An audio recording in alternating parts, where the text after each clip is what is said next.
Bien, amigos, en la vida de cualquier ciudadano de cualquier país del mundo, de cualquier ciudadano del mundo, hay dos elementos que pesan mucho en su día a día: la salud y la economía. Esas dos cosas son dos problemas que tenemos nosotros, los medios de comunicación. Los que conocen esa materia a veces no descienden a un nivel de un lenguaje popular que los más afectados, tanto en salud como en medidas económicas, que son los afectados, no entienden de lo que le están hablando. Y cuando tenemos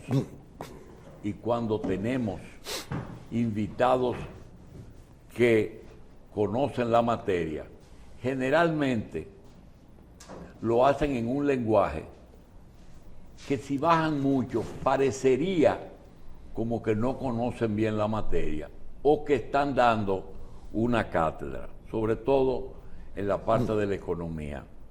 Nosotros le hemos rogado a un grupo de los exgobernadores del Banco Central que hoy sobreviven, que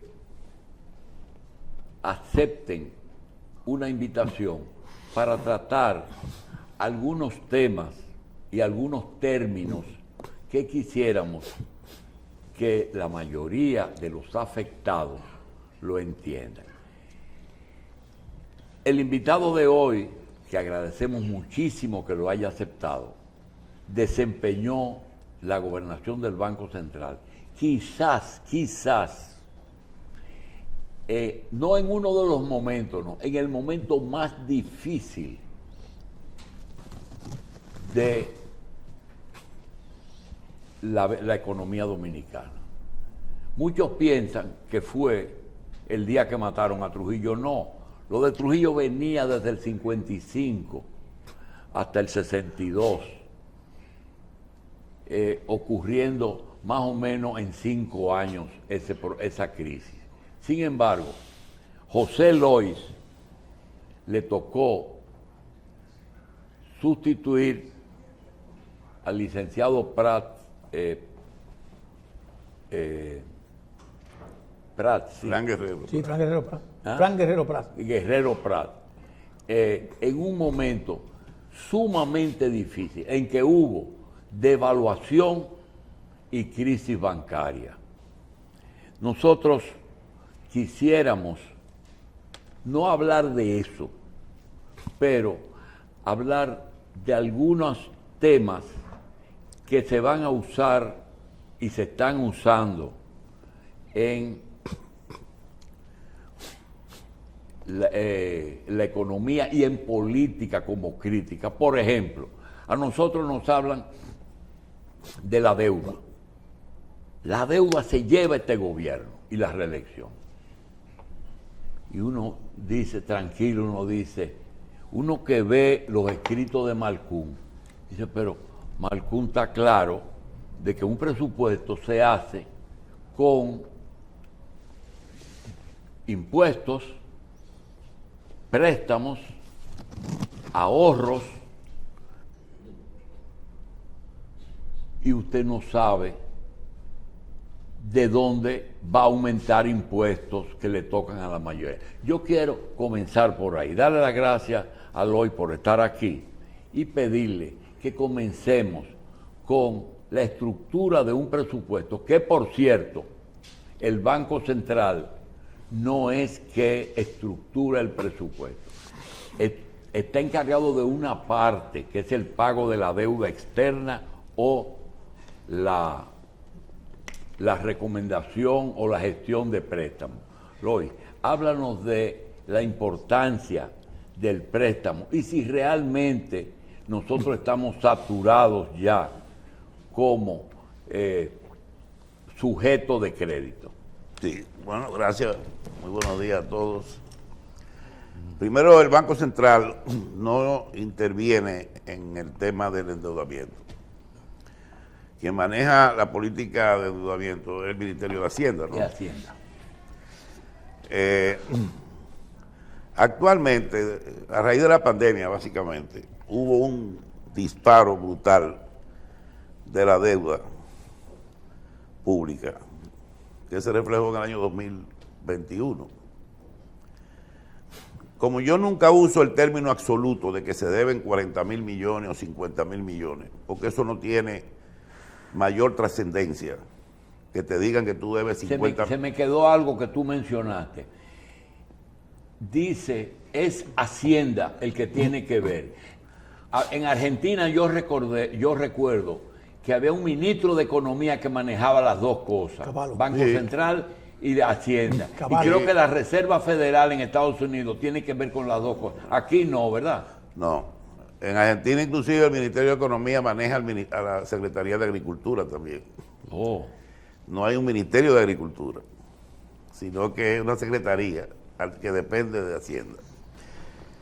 Entonces, fíjate, yo nunca uso, los economistas no usamos, tal país debe tanto, 40, 50.000, 60.000 millones de dólares. No. Lo que se usa es un indicador, lo que usa el Fondo Monetario, el Banco Mundial, cualquier analista, que es la relación deuda-PIB. ¿Cuánto debemos en relación al PIB? Que es el Producto Interno Bruto. Es la riqueza de un país acumulada en un periodo de tiempo, generalmente un año. La riqueza de un país Acumulada, dentro de un lapso. exacto, que incluye consumo, inversión, ahorro, exportaciones, menos importaciones, lo que un país produce internamente durante un año. Ese es el Producto Interno Bruto. Esa relación entre deuda y PIB es lo que se usa como referencia. Generalmente... Pero eso es lo que califica el país, esa relación. Sí. Sí, Así como cuando tú vas a un banco y te dicen un título de propiedad, una historia de buena paga o una historia de que de dónde vas a pagarme, esas tres cosas, también Igual, los países lo tienen. Igual, el banco evalúa lo que tú debes respecto a lo que a tu riqueza que Ya. tú acumules en ese año, cuánto tú ganaste en ese ¿Y año. cómo me vas a Y pagar? puedes saber, y determina la capacidad de pago tuya. Entonces, este país subió después de la pandemia la deuda en relación al PIB, del 40% que la dejó el gobierno de Danilo Medina, ¿no? Esa fue la deuda en relación al PIB, a un 56%. ¿De un 16. 40 de qué? del PIB. 40% Del PIB. del PIB. La deuda llegó de 40%, o sea, relación deuda con el PIB, a 56%. Eso fueron casi 10 en ese periodo hubo que recurrir a préstamos por más de 12.000, 13.000 millones de pesos para afrontar la crisis del COVID De dólares. en dólares. Bueno, a partir del 2022 y parte del 2023, esa relación deuda-PIB ha ido descendiendo, ¿no? No quiere decir que la deuda total haya descendido, ¿ok? Pero la relación deuda-PIB ha descendido. ¿Y en cuánto está ahora mismo al mes de agosto? En 44.7% del PIB. O sea que ya está cerca. Casi de lo que lo dejó Danilo. Danilo. Ahora, la deuda como volumen está como 10.000 millones más. Claro, porque el PIB ha aumentado. Pero el PIB ha aumentado, porque eso es lo que le interesa a las agencias Los indicadores. financieras ¿Y mundiales. por qué los organismos internacionales dicen, tengan cuidado, no se sigan endeudando tanto? Es recomendable, yo también lo digo, porque Ah, no ya. es bueno endeudarse, hay que buscar la forma de De no endeudar. evitar el endeudamiento. O sea que, en ese sentido, Hacienda ha hecho un trabajo muy importante que es renegociación de deuda. ¿Cuál fue la razón del aumento del 40 al 53? La pandemia. No hubo otra. La pandemia. Es decir, tuvieron... ¿Y cuál es la razón por la que el gobierno no puede poner impuestos? Si todo el mundo dice, hay que poner impuestos. No puede porque es una ley. ¿Eh? Tiene que ser a través de una ley, una reforma fiscal. Ah, ya. Y no hay condiciones para hacerla ahora. Como casi nunca hay condiciones. Exacto. Siempre hay un motivo para posponer la reforma fiscal. Sí. ¿Y una reforma fiscal ahora procede? Imposible. ¿Por razones políticas o por razones económicas? Por razones políticas. Ya, y punto. Y también económicas en parte. ¿Por Pero qué? hay Porque una ahora política. mismo hay una situación de Por eso es crisis. que Malcún es bueno, porque él no tiene problema en decir las no. cosas, pero seguro. También hay una situación de inflación que todavía no está, digamos, totalmente controlada. Claro. Y una reforma fiscal generalmente produce un choque inicial en los precios. De manera que el problema, nosotros dentro de las prioridades, 5 primeras, no está la deuda. La deuda pública no constituye un problema si tú me dices que te menciono los 5 primeros. Todo es un problema de, como te digo, de prioridad, de a qué tenemos primero que abordar y qué primero abordar y después qué tenemos que enfrentar.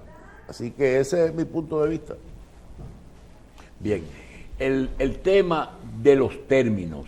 Cuando te hablen a ti, ¿qué hace el Banco Central cuando te habla de costo de la comida, de la canasta, de quintiles, de inflación, de estanflación y de esa pendejada que el público ni entiende ni le interesa?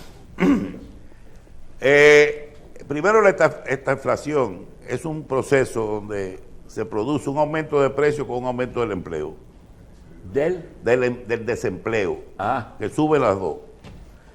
Eso realmente no ha pasado, ni en Estados Unidos, que el desempleo se ha mantenido casi en 3.5, No, ese es un éxito de 3.6, esta administración en Estados Unidos. aunque la inflación ha subido. En el caso de nosotros, la tasa de desempleo está prácticamente a nivel de previo a la pandemia, hasta un poquito mejor, o sea, no ha habido esta inflación. Ha habido inflación, aumento de precios. La inflación se mide, generalmente tú oyes el término interanual. ¿Por qué se menciona interanual? Porque cuando tú hablas de la inflación en agosto, que el Banco Central te dice, la inflación en agosto cerró en 4 o 3.8. Lo que hace el Banco Central es que te compara agosto del 2022 a agosto del 2023. Por eso dicen interanual. O sea, la inflación en ese periodo de 12 meses. No importa que sea agosto, julio, septiembre, eso es interanual, que refleja el aumento de precios. Los quintiles, los precios impactan en diferentes formas con los quintiles. El primer quintil es el más pobre. Generalmente la inflación golpea más a ese primer quintil que al quintil 5, que es donde están los ricos. El quintil 4, bueno, es la clase media acomodada. El quintil 3 es una clase media. El quintil 2 y el 1 se acercan ya a los niveles de pobreza o clase media baja, que son los que más siempre reciben el mayor impacto en los precios. Bien. Por la parte mía, yo tengo un tema que te lo voy a plantear conjunto. Y ellos tienen algunas cosas. Lois, desde 1844, en que se estableció la moneda, sobre todo en 1863, la restauración, nosotros tenemos un país con 100 y pico de años como país. Sin embargo, tú revisas la historia de la moneda en un país sudamericano, y yo tengo ahí, en una colección que tengo, billetes revaluados hasta 1 millón de pesos de ese país. Una cosa que decía 1.000, le ponen 10.000 o 1 millón. Sin embargo, República Dominicana, que tiene una balanza de pago desfavorable y siempre la ha tenido, es decir, exporta menos de lo que importa, más la deuda externa. No ha devaluado más, en ningún caso más del 60 pesos por dólar. ¿Cuál es el misterio en que nosotros, en medio de una pandemia, el de la aduana dice que rompió el récord de ingresos? El de impuesto interno lo mismo. El de turismo anda por los 10 millones, buscando los 10 millones. El de la remesa igual. ¿Cuál es el misterio de que aún en la crisis, en la pandemia, en que hasta nos engañaron con la vacuna, nosotros no tenemos una debacle monetaria? Mira, Estados Unidos es el país que tiene quizá la balanza comercial más negativa del mundo. Los Estados Unidos importan casi 2 veces lo que exportan. Y sin embargo el dólar es la moneda dominante en el mundo entero. Pero No te ellos preguntas son los por que qué. imprimen el dólar. Bueno, aquí pasa lo mismo. ¿Qué es lo que pasa en Estados Unidos? Bueno, aquí es lo mismo, pero en otra dimensión. Que Estados Unidos tiene la capacidad o la ventaja de recibir una gran inversión de capital. O sea, Estados Unidos recibe demasiado dinero en inversiones externas, en turismo, en tecnología que viene del mundo. O sea, gente que va, estudiantes universitarios que gastan miles de millones de pesos, de dólares. Esos son entradas en divisas. Es lo que nos pasa a nosotros. A nosotros, ¿qué nos ha salvado? ¿Qué es lo que nos permite compensar la balanza de comercial deficitaria? Para que tengan una idea, el año pasado se exportaron 14,000 y pico de millones de dólares, incluyendo zona franca. Pero ¿sabe cuánto se importó? Casi 30,000. El doble. El doble. O sea que el déficit de la balanza comercial fue de alrededor de 15,000 millones de dólares. Y eso no es lo que marca la moneda. En parte. Debe ser. Pero hay una cosa. Nuestra moneda se devaluó 50 Exacto. Pero ¿por qué no se devalúa? Y hace todo lo contrario. O sea, el peso dominicano es el que se ha revaluado. Muy simple, Julito. Aquí entran al año, el año pasado entraron 37,000 millones en divisas. Eso es préstamo, turismo. Básicamente, turismo, franca y remesa, exportaciones, incluyendo a zona franca, préstamos y falta una. Casi 40,000 Turismo, millones. remesa, extranjera. Inversión extranjera. Ahí está, 38,000 millones.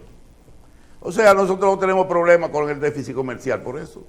El Banco Central no tiene presión. Al contrario, los bancos comerciales hoy están saturados de dólares y tienen a veces que venderle dólares al Banco Central. Para ¿Qué es lo que es reserva de divisas que tiene el Banco Central? ¿Qué es eso? Bueno, la reserva que tiene un banco, todos los bancos mundiales. No, la de divisa. Y por eso es en divisa. ¿De dónde la busca? Bueno, pues porque lo que entra, esos dólares que entran al país, cuando ponen un bono, emiten un bono, los dólares, la moneda en que viene ese bono, sea euro, dólares, va al Banco Central. Tú lo que manejas es peso aquí. Entonces el Banco Central emite pesos igual. Claro, porque está respaldado por esos ya. dólares o por esos euros. Ya. O sea, que esa es la reserva que el Banco Central tiene, que está en 15,500 Y millones. eso es lo que usa para inyectar cuando hay crisis. Sí. O inyectar o recoger. Todo depende de que De lo que se necesita. sí, lo que se necesita. Si hay presión sobre la tasa de cambio, tú inyectas dólares. Si la tasa de cambio se está devaluando mucho, pues el peso se está fortaleciendo y el dólar Tú devaluando, jalas los pesos. tú recoges peso. O sea, es lo que hace. Que no tiene que ver nada con el endeudamiento, ni tiene que ver nada con los ingresos de un país. ¿El que tiene que ver? La reserva no afecta el endeudamiento en ningún caso. No tiene nada que ver. La reserva es más bien una garantía de que el Banco Central tiene suficientes recursos para importar. Siempre se dice, lo que se dice es, 3 meses. o lo que se recomienda es, que los bancos centrales tengan en reserva 6 meses de importación. Y esas reservas son ¿Cuántos las que son se 6 usan- meses en nuestro país? Más o menos 10,000 15,000 Y millones. esas son las que se usan para pagar la deuda externa. ¿Eh? O cuando se paga un abono a la deuda externa, un interés, ¿es de la reserva? No, ¿Y de dónde? Hacienda, de los ingresos del gobierno. Los intereses por los ingresos del Sí, gobierno. pero la deuda, los ingresos son en pesos y las reservas Sí, en se la pasan al Banco Central y el Banco No, Central paga paga en peso. dólares. Sí. Y esos pesos que van al Banco Central, en un momento dado, se los pasan a los bancos comerciales que necesitan pesos y quieren muchos dólares. Por eso es que el Banco Central, el país no le conviene una devaluación, que suba mucho la tasa. No es bueno ni que suba ni que baje. estabilizar. Porque si la tasa baja demasiado, o sea que vamos a decir que el peso se fortalece y el dólar se debilita, eso afecta al exportador. Y lo que tenemos que hacer nosotros es exportar No, más. y afecta al turismo y afecta a la zona Afecta franca. al turista porque el turista viene y cuando cambia un dólar le dan menos peso. Claro. Afecta a la zona franca porque cuando exporta recibe menos peso. Entonces, a nosotros nos conviene que haya un peso fortalecido. Tampoco nos conviene, ahora sí al gobierno sí le conviene. Porque cuando va a pagar la deuda le sale más barata en pesos. Ya. Sí, pero al Cuando va a dominic- importar petróleo le sale más barato comprando pesos. Pero al dominicano que manda $200 No le conviene. no le conviene, le conviene Exactamente. alta. Bien. Y al revés, cuando la moneda se devalúa demasiado, tú tienes que buscar más peso para comprar las cosas que tú necesitas. Eso te sale más caro el trigo, se encarece la leche, se encarece la soya, La se encarece gasolina. la gasolina. Bueno, entonces, como te digo, es buscar un equilibrio. Ya. La economía funciona a base de equilibrios. Eh, Sea en la parte monetaria, sea en la parte fiscal, sea en el comercio, es buscar un punto que esté dentro de lo más cerca del equilibrio, aunque el punto de equilibrio no existe, el perfecto punto de equilibrio. exacto. Y Sao Marcún, estoy de acuerdo con usted totalmente con el tema de la deuda y el PIB. De hecho, inclusive la gente aquí se preocupa más por la deuda, pero nunca que es un pasivo en el estado financiero del Estado, pero no busca los activos que hay. Es un tema un poquito más largo. Pero mire, en el año 2003, casi cuando usted entra al Banco Central, ocurrió el tema que decía el doctor al principio del Baninter. Y se tomó una decisión técnica o política, como la gente quiera creer, mucha gente lo critica, yo soy de los que no lo critico, porque había que estar en ese momento para tomar la decisión que se tomó, la que fuere.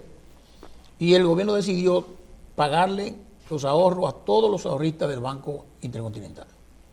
Eso provocó y generó que el Banco Central interviniera en el mercado, cosa que no hacen los bancos centrales, y provocó que hay que pagar unos intereses por esos recursos que captaron, lo que genera un déficit cuasi fiscal. Ese déficit cuasi fiscal se ha seguido creciendo constantemente y hay cuestionamiento de que qué es lo que conviene.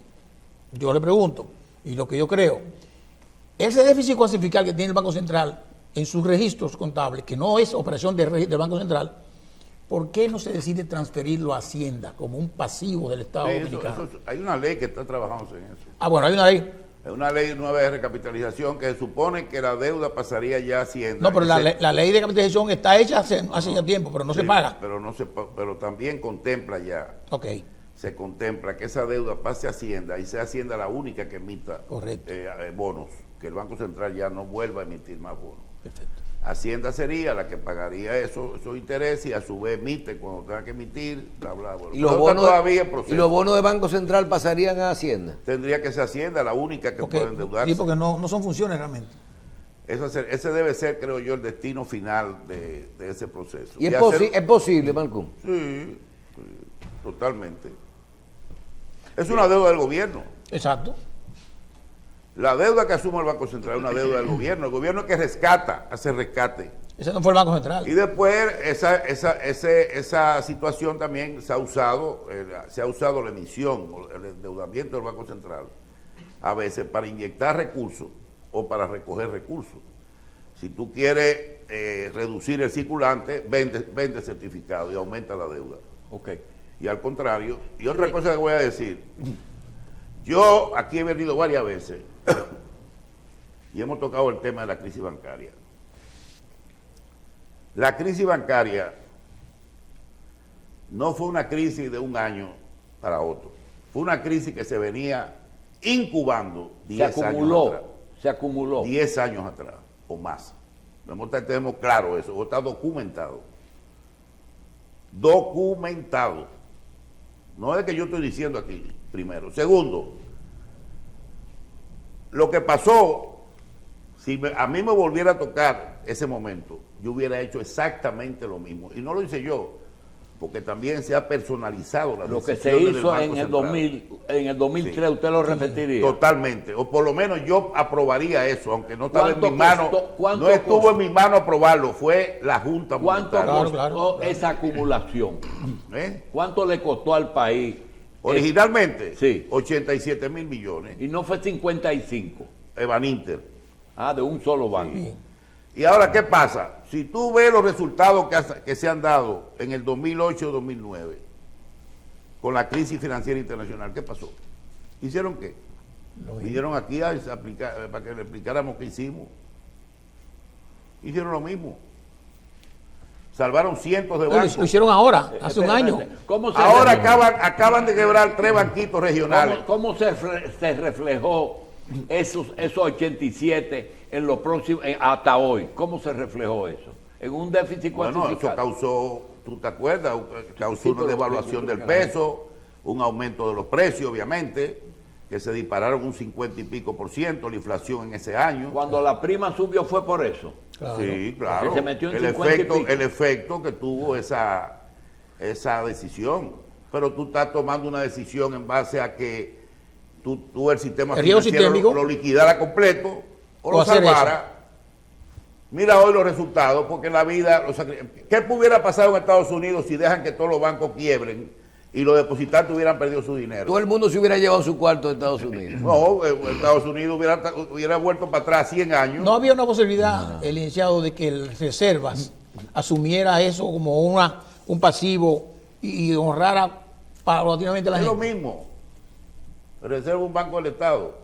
No hay diferencia que lo asuma el Estado directamente o el mismo Banco Central. No tiene concesiones especiales del Banco Central. Yo, No, usted no. El Banco de Reservas frente al resto de la banca no tiene concesiones. no la tiene. Se supone que el Banco Central no tiene que ver con el Banco de Reserva.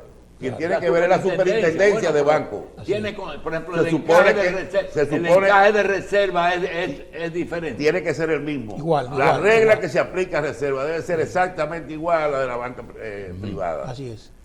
La diferencia es que tú dices, bueno, un banco puede quebrar. No, yo lo que quiero decir, Pero de reserva no. yo lo que quiero decir es lo siguiente. Tú vas a un banco comercial y pides un préstamo y te ponen unas condiciones, ¿verdad? Que la superintendencia te las revisa. ¿Puede el Reserva excederse en esas condiciones, por ejemplo, para prestar a los políticos? No debería. No, es la misma norma. Que lo haga es una cosa, pero no debería. Estaría violando los reglamentos. Por eso que yo nunca he estado de acuerdo con tener bancos. Te interrumpí cuando comenzaste a decir que fue la Junta Monetaria la que tomó la decisión en aquella oportunidad. Todas las decisiones, pero que yo he sido, porque yo no le tengo miedo ni al diablo. Yo lo sé, Tú lo me sé. Desde conoces. chiquito. Yo he sido el que ha asumido esa responsabilidad, porque yo fui que a mí me sometieron a la ¿Y presidente de la justicia. Junta Monetaria? Yo cargué con el peso de todo eso cuando eran 13 miembros que había de la Junta ahí. Y 13 miembros, no. Pesado. Sí. 13 pesos pesados. Sí, sí. Bien, bien. Pero lo cambiaron. Que todavía hoy, si tú ves la lista de los 10 más ricos de este país, hay 4 ahí que eran de la Junta Monetaria. Bien. Licenciado. Entonces, pero yo nunca le he tirado el muerto a nadie. Yo digo, yo a base de cojones tomé la decisión. ¿Cuál es el problema? Sí. Yo no tengo miedo. Y lo sigo diciendo y digo, si lo tengo que hacer otra vez, lo hago. Le costó eso la reelección a Hipólito. Eso y el problema interno del PRD, la división. Ambos fueron dos factores que afectaron. no Y claro, la reelección. crisis, Sí, la sí, crisis la tuvo su tuve. efecto. La división. Pero la división del partido fue más fuerte. Sí. Licenciado, ya el gobierno actual cumplió 3 años y comenzó diciendo con mucho optimismo que muchas de sus obras se iban a financiar con alianzas público-privadas y confió en una participación del sector privado en la ejecución de obras. Y está aspirando a un nuevo periodo. ¿Usted cree que quizás, cómo evaluaría usted los resultados de esa propuesta? Si realmente se cumplieron algunas expectativas o si en un próximo periodo, en caso de ganar Abinader, debería volver a repetir de nuevo esa intención de apoyarse en sector privado para hacer obras de beneficio, obras tradicionalmente construidas por el Estado. Completamente. Yo estoy totalmente de acuerdo y apoyo todo lo que tenga que ver una alianza con el sector privado. Hay economistas que no, que entienden que eso puede poner en riesgo al país cuando son fideicomisos principalmente, que esas empresas se pueden endeudar y el gobierno entonces, todo eso es tontería. Entonces la ley de fideicomiso está claro. Lo que pasa es que aquí hay una obsesión con la vaina de lo privado. ¿Tú entiendes?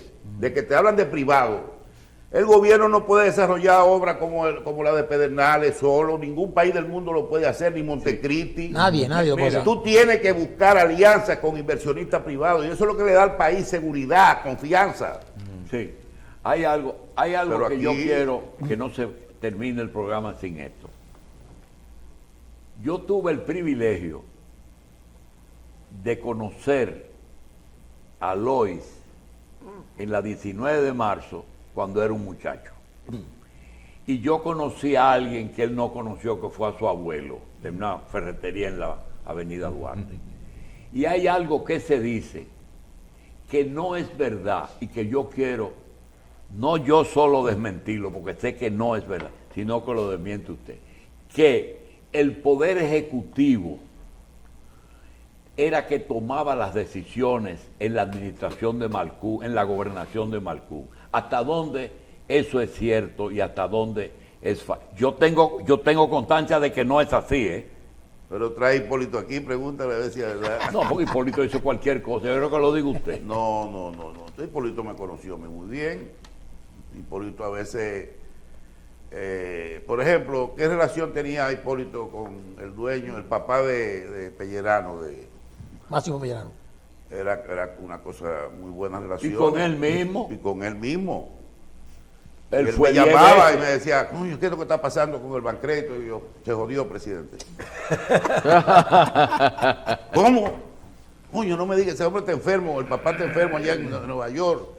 Está preocupado, me ha llamado 10 veces, que sé yo qué. Digo yo, se jodió, presidente. Y se jodió. Hipólito era un hombre que... Yo voy a hacer una historia que no sé si ya después de 23 años... tengo tiempo, 2 minutos. Claro, Sí, claro. sí.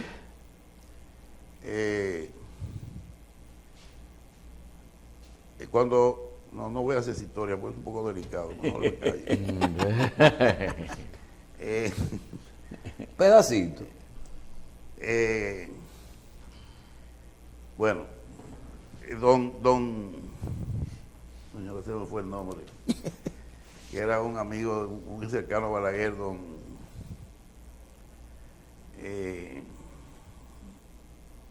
era miembro de la Junta Directiva de Banín. Guaroa Liranzo. Guaroa, en un momento de crisis del banco, que tenía problemas de liquidez, una conversación hubo donde don Guaroa decidió traer $20 millones de fuera del país para inyectárselo al banco de Benítez, un poco para darle oxígeno. Sí. En momento que el oxígeno se estaba acabando. Bueno, explota la crisis. Él perdió los cuartos.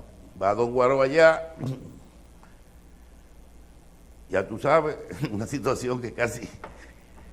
digo, bueno, Guaroa. Mira, lo que está diciendo él, te voy a ayudar un ching, es que hubo un grupo de personas que el gobierno lo ayudó, como Sammy Sosa, como Guaroa y como algunas personas. Bueno, le devolvieron a todos. Igual que la responsabilidad. Usted dijo, la Junta Monetaria fue que tomó la decisión, pero el Consejo Directivo de Benítez no se tocó.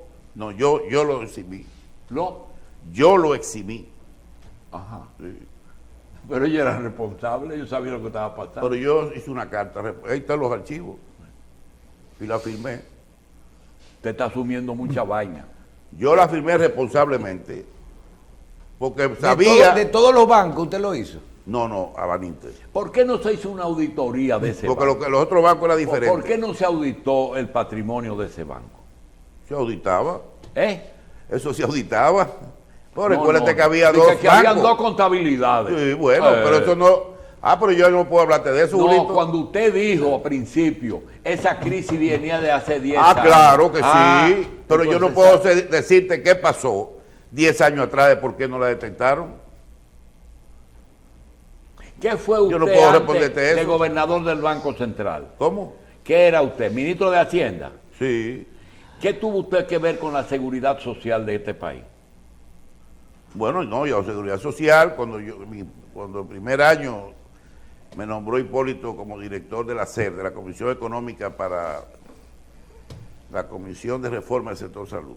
Él me llamó, me dijo, Balsano, yo necesito un favor. Yo necesito sacar la ley de seguridad social. Te voy a formar un comité de médicos, de 6, 7 médicos. Ahí estaba Bernardo de Filló, médicos muy... Para que tú me saques, Arimendi Díaz Santana, en fin, para que tú me saques esa ley. Porque es una promesa que yo le hice a Peña Gómez. Bueno, eso hice yo. Durante el año que estuve en la SER como director, sacamos la ley.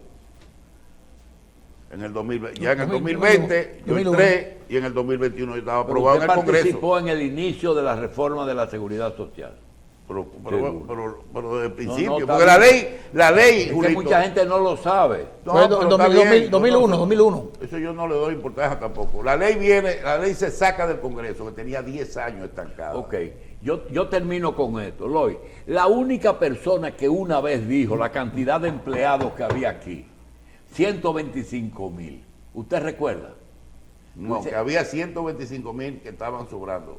¿Que estaban? Sobrando. ¿Cuánto era que había? Por poco me matan el partido ahí. El Ay, alcalde me hombre. llamó, se armó un ¿Cuánto escándalo. habían, 290,000. Era ¿Cuánto la hay, nómina. ¿Cuánto hay ahora? 700,000. ¿Y cuántos sobran?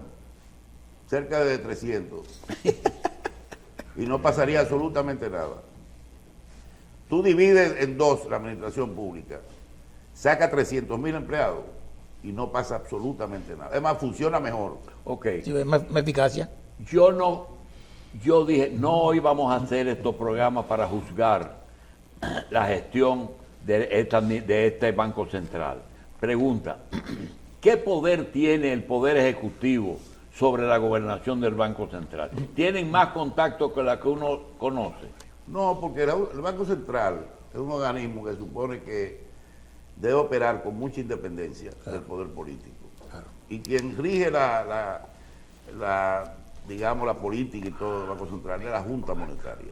Lo que pasa es que el gobernador siempre es el que sale. Pero cada vez que hay un problema, el gobernador sale y le da una manito al gobierno. Dice, está bien la economía, y se dispara una página diciendo que está todo bien. Bueno, pero eso no lo ha hecho él ahora, lo hizo también antes. Siempre. Cuando Leonel, cuando Danilo. Recuerda que Héctor tiene ya 20 años ahí, o sea, 22. no estamos hablando de un gobernador que lo puso a Abinader. Sí. Por eso a veces me encojona ver a ciertos funcionarios como Leonel jodiendo con que esas cifras son falsas. Sí. Oh, pero cabrón, tú no eres, ese no era tu gobernador. Ese no era tu gobernador. Que cuando hablaba y te informaba, tú decías, ahora son falsas. Pero cuando tú eras presidente no eran falsas. Por favor, el Banco Central no puede dar información que pueda ser cuestionada por el Fondo Monetario, Así es. porque puede tener un problema serio. Así es. El fondo viene cada año aquí y evalúa todo, en el famoso artículo 4. Revisa todo. Así es. O sea, que lo que sale de ahí tiene que ser, ya sea antes o ahora, es la información, si le gusta o no le gusta. Está bien, pero no diga que es información falsa. Siendo tú, habiendo tú sido presidente y teniendo a esa misma persona en la gobernación del Banco Central. Usted dijo, yo asumo todo lo que, las medidas que se tomaron. 2 preguntas y nos vamos. Lloyd, Estados Unidos y Andy Dauager influyeron en la decisión de cerrar los bancos. Aquí, Aquella en el 2003. no. Bueno, la embajada me apoyó mucho. Ajá. Sí. Y Andy era un asesor mío. Ni el Banco Popular presionó. Banco Popular, ¿no? Sí, el Banco Popular. No. No, porque al Banco Popular al final, a los bancos ninguno le convenía A ninguno, la crisis. a ninguno. Tuvieron que hacer tremendos ajustes. Todos Y los bancos. los bancos que no sufrieron problemas, tenían las mismas costumbres de los que cerraron. No. BHD no, ni Popular. Nosotros investigamos eso bien y no se detectaron. Aunque ningún tuvieron que someterse a las nuevas regulaciones Aunque del Código tuvieron Monetario y que Financiero. vender activos, que mejorar su nivel de riesgo. Que salir de las otras Sacar empresas. los grupos, Tuvieron, los grupos, los tuvieron grupos. que tomar muchísimas decisiones, porque Sí. en general los índices bancarios en general estaban por debajo de lo que se supone que debían estar, entonces había que mejorarlo. No es solamente por la crisis de los 3 bancos, sino que Aprovecharon en ahí. sentido general hubo que aprovechar. Y eso hizo que el Banco Popular, por ejemplo, vendiera muchas propiedades. El edificio inclusive donde está, lo vendió, tengo entendido, y después Sí, lo sí, arrendó. sí. ¿Para qué? Para capitalizarse. La ventaja del Banco Popular, ¿cuál es? Que es el único banco aquí que nadie tiene más de 3 o 4% de su capital. Es casi abierto. Es un banco abierto. Banco- Eso permitió que mucha gente... Y en el VHD, bueno, hay 3 bancos extranjeros. Está el Popular de Puerto Rico, Correcto. y estaba el Sabadell, Sí, de España. y ahora entró el León. O sea que es un banco que ha tenido siempre la capacidad de capitalizarse a través de los principales accionistas. Bien, Malcún, nos quedan 2 minuticos y hay una pregunta que no debe de quedarse.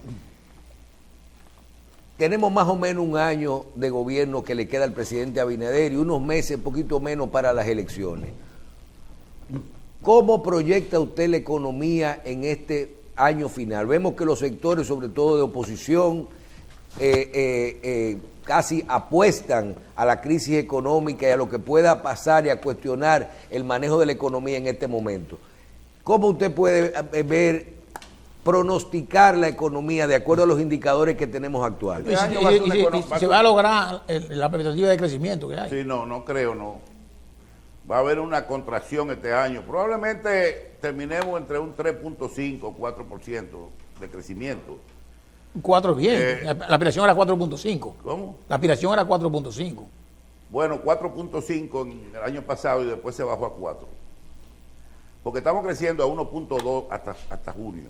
Para tú subir a 3.5, 4, tú tienes que saltar en Sí, los próximos meses. pero es un periodo que se puede hacer muchas Pero cosas. se puede hacer, porque el gobierno está inyectando más recursos en inversión pública. Exacto. Y el Banco Central acaba de dar facilidades de financiamiento por más de 100.000 millones. Para motorizar. A una tasa de 9% al público. Sí. O sea, esos 2 elementos, por la vía monetaria y fiscal, inyectándole dinero a la economía, bajando las tasas de interés, se supone que la economía va a repuntar. La actividad. Ahora, yo no te puedo decir que va a ser 3.5, 4, 3, pero la economía va a mejorar. Eso es natural. Las medidas, tipo de medidas como esa tienen efecto. Ahora, los efectos no son inmediatos. En economía, cuando tú gastas un peso hoy, lo que se refleja es, a los 2 meses, el gasto de ese peso se refleja en un Bien. lapso de tiempo largo. Y la economía no va a ser el factor que va a impedir que el PRM gane o no gane. Por ahí no hay forma de buscar nada. La oposición tiene que inventarse una vaina por otra cosa, buscar otro. Pero eso, ese disco rayado ya, de que los precios, la inflación, por favor. ¿Qué inflación? Ya estamos en 3.95. ¿Tú vas a seguir con eso? Tienes que cambiar el disco. Bien, vamos a Ven todos los agradecer. días. ¿Eh? Ven todos los días. Me invitan. Gracias, Marcú. José Lois Marcú.